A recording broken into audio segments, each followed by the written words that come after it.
I do have a lot of love for journaling. I think journaling for the vast majority of my improvement in my self-development journey.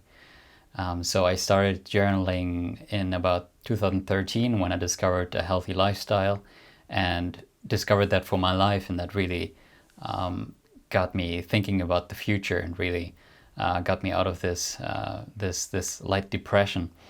And ever since that point, I felt like it was a good idea to just sit down and write about my thoughts, because I was kind of rediscovering my life. 1 year later, when I found Free Domain, so the philosophy community, which really helped me, dive into how to think critically and how to make good arguments and understand the world and really, really everything, because philosophy fundamentally is everything, really, that the human deals with, right, through his consciousness.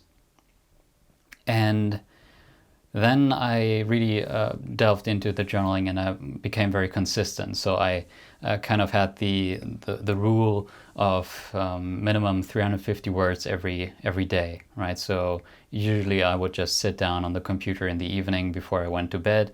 Oftentimes I would journal throughout the day.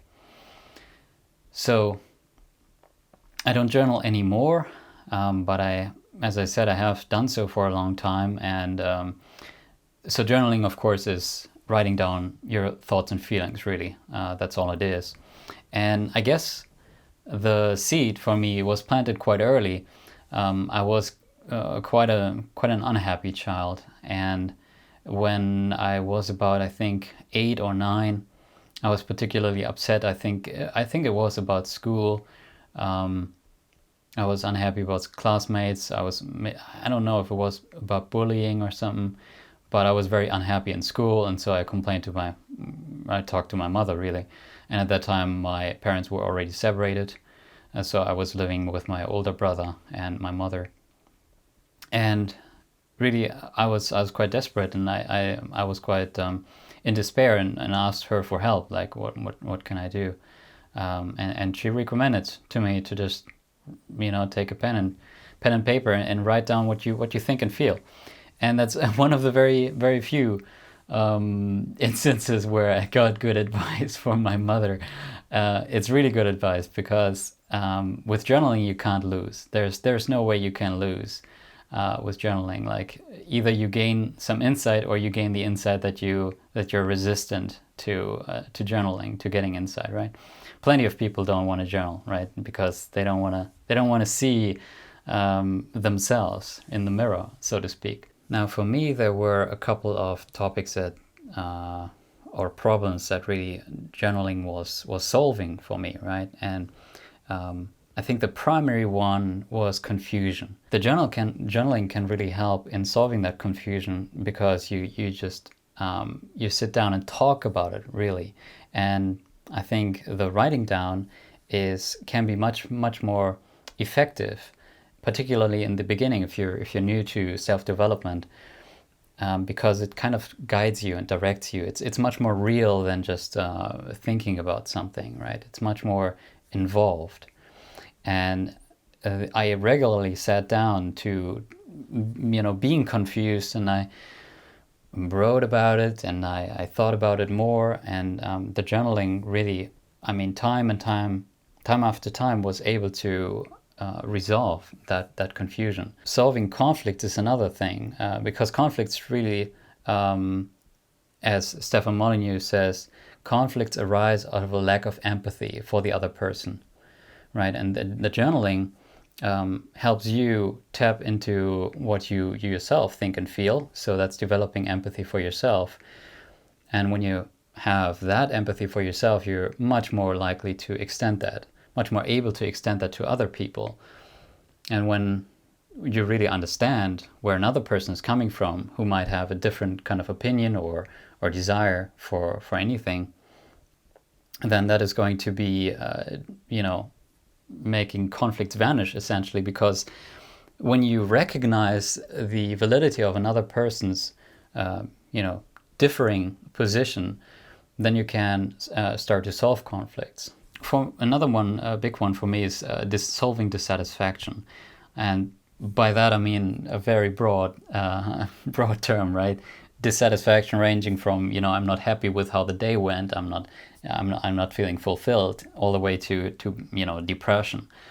But as I said, like, before I started journaling, before I found really what I wanted out of life, I was very dissatisfied. Now, once again, in regards to dissatisfaction, the consciousness really is the key ingredient to solving that, because in order to find what you really want out of life, you need to become conscious of the values you hold, of the desires that you really have deep down, right? And it's really a like the task in life, if you haven't already found out what gets your juices flowing, like what you really want out of life, then until you find that, I think you are going to be dissatisfied, and finding, I don't know, I'm sure it's different for everybody, finding out what you really want out of life.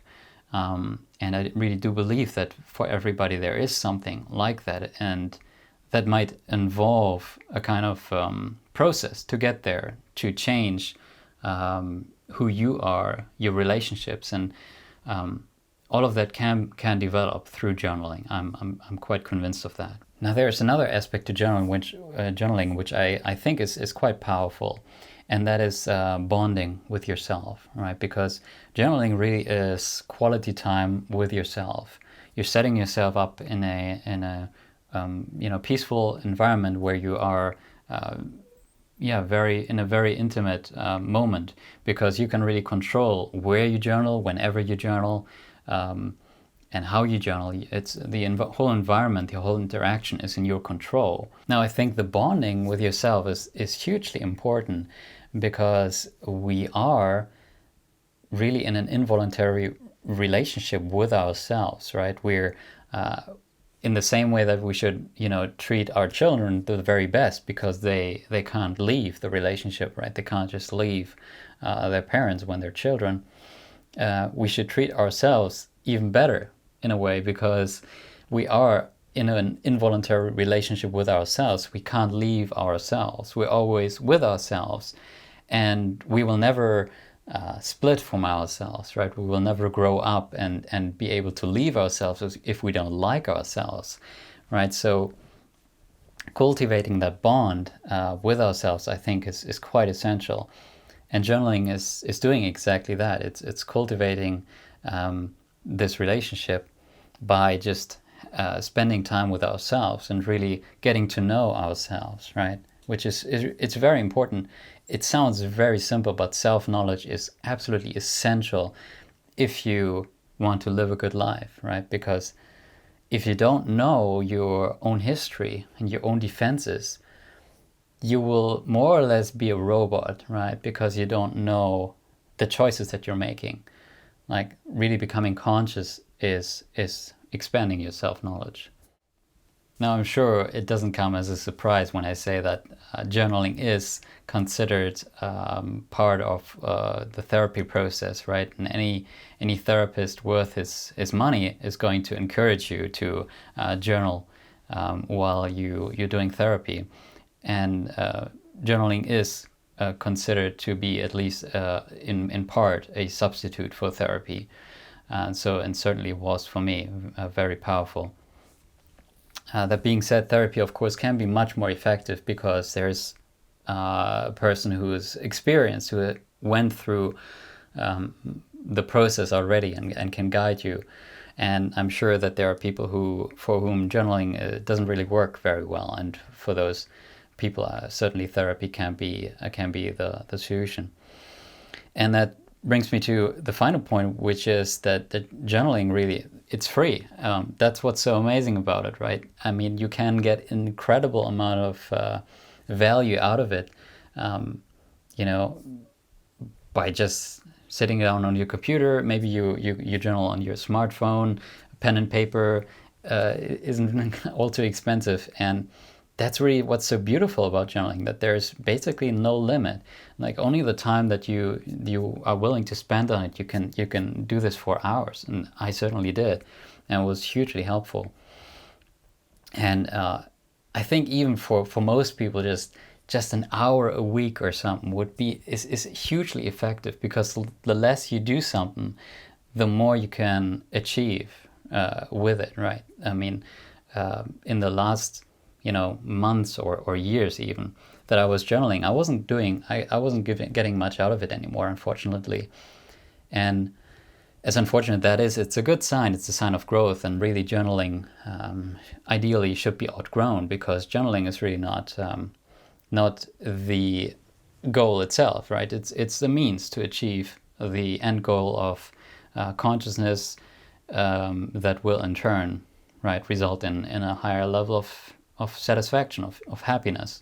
The wonderful thing about when you're starting out is that you can achieve huge jumps, right? You can really grow a lot by putting in very little, and that's why I really want to encourage you to just do this. I mean, it's free. It's really amazing. And you know what else is free? Coaching. I'm offering coaching for free, so you should definitely check it out if you're interested. And if you think about working with a therapist, you can definitely check my website out, or more of my videos, and get to know me. Maybe we can do a session for free, as I said. So if you're interested in that, go to coherentlifecoaching.com, and I'll see you there. Thanks for watching, and bye.